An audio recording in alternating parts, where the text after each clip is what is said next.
안녕하십니까. 남남의 김지철입니다. 안녕, 최경입니다.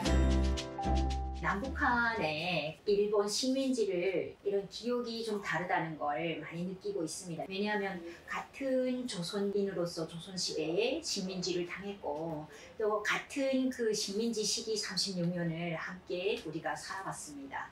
그리고 같은 시기에 해방을 맞았는데요. 해방 이후부터는 정말 다른 체제가 하나는 사회주의, 하나는 자본주의, 그리고 전체주의와 또 자유민주주의, 대립적인 이런 체제가 심어져서 이것이 가속화되면서 심화되고 이런 과정에 식민지 36년에 대한 기억들도 정치 상황에 맞게 좀 재해석되는 이런 양상들이 보이는데요. 특히 북한은 남한에서는 이제 일본 식민지다 이렇게 생각하면은 피해를 받았던 것들이 너무 많이 기억이 되기 때문에 피해자 의식이 굉장히 많이 잠재되어 있다고 볼 수가 있습니다. 그러나 북한 같은 경우는 피해를 받았던 그런 민족을 김일성이라는 수령이 나타나서 해방시켰다. 그것이 바로 이렇게 체제의 정통성을 이루기 때문에 정말 승리를 했다. 그 승리자의 감정을 많이 이제 고취시키면서 교육하고 정통성을 체험하게 하는 백두산 밀령도 만들어냈고 자부심이 크고 일본을 대할 때마다 우리는 이겼다는 자부심을 갖고 있는 것이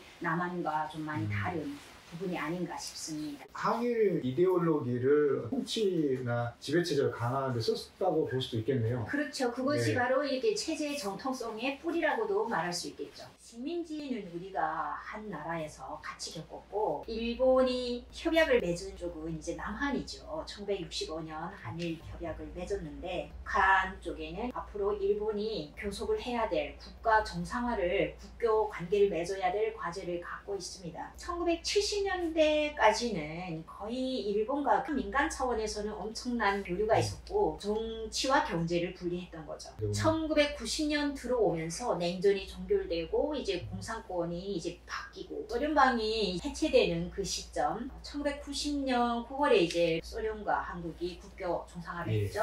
이제 같은 시기에 일본의 자민당 간사장이었던 가네마루 신이 이제 북한을 방문합니다. 그때 연립정부였는데 3당 합당 선언을 합니다. 북일 관계를 정상화하자. 그 이후부터 1992년 5월까지인가요? 8차례 국교 정상화를 위한 교섭이 진행되었습니다. 가장 그때 당시 핫한 그 사건이었던 북한 핵 문제가 이제 이렇게 많이 불거지어 있는 상태였습니다. 북한이 IAEA에 92년 1월에 사인하면서 그 전에는 사찰을 안 받겠다고 막 이렇게 하던 것이 이제 핵 사찰을 받겠다 이렇게 수용했던 거죠. 그렇게 수용을 했다가 또 IAEA에서 이렇게 핵 사찰을 했는데 5개인가 6개 이렇게 그 장소가 의심지역으로 나타나서 그걸 현실적으로 사찰하겠다 하니까 군사지역이다 못한다 이러면서 93년에 이제 NPT 탈퇴를 하는 이런 사건들 속에서 일본은 그때부터 납치 문제 우선에서 오히려 핵 문제 우선으로 규정을 하고 국교 정상화를 위한 이런 교섭이 중단되었습니다.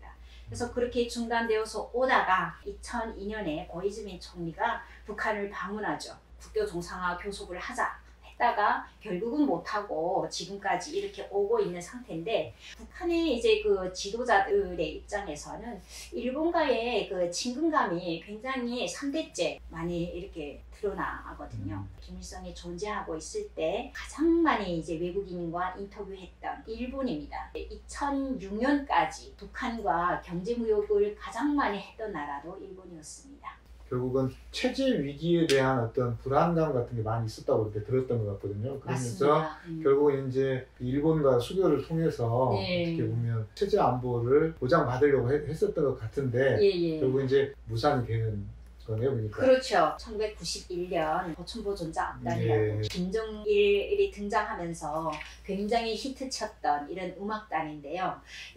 보천보 전자악단을 일본으로 파견했습니다. 네, 보냈어요. 네, 그래서 일본에서 굉장히 히트쳐서 반응이 많이 좋았었고요. 승리자의 쾌감이구나 이렇게 느낄 수 있도록 북한이 만들었던 거죠. 왜 승리자의 쾌감이 보천보 전자악단과 연결되냐면요. 식민지 통치 시기에 1937년에 그 보천보 사건이라는 게 있었습니다. 그래서 그 보천보라는 작은 파출소에 한일 연군이 들어가서 사살하고 그 경찰들을 붙잡아서 이렇게 처형했다는 이런 사건인데요. 37년 6월에 있었고 11월에 또 동아일보가 낸 이런 자료들이 있어요. 그 이후에 김일성이 사살됐다. 이렇게 기사들이 나왔는데 45년 이후에 김일성 소련에서 이렇게 북한으로 들어오면서 김일성이라는 이름으로 이제 다시 이제 북한 체제를 만들어가면서 북한 주민에게는 혁명 역사가 된 거예요. 37년 보천보 전투도 지금 김일성이 주관했던 전투다. 이렇게 사건을 만들어냈고, 근데 이 한일 간의 교섭의 시기에 보천보 전자악단을 이렇게 일본으로 보내서 극찬을 받으면서 이렇게 진행했던 점들은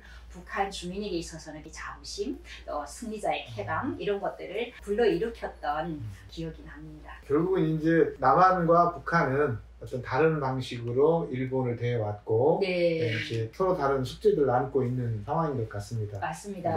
또 그리고 이제 경제적 측면에서도 교섭을 하는 동안 식민지 36년간의 이렇게 피해 보상을 받아야 된다. 피해 보상은 경제적 측면에서 얘기하기 전에 북한으로서는 철도나 항만이나 도로, 군수공장 이런 부분들도 식민지 시기 36년간 동안 만들었던 일본의 그 인프라를 지금도 엄청 유효하게 사용하고 있죠. 북한으로서는.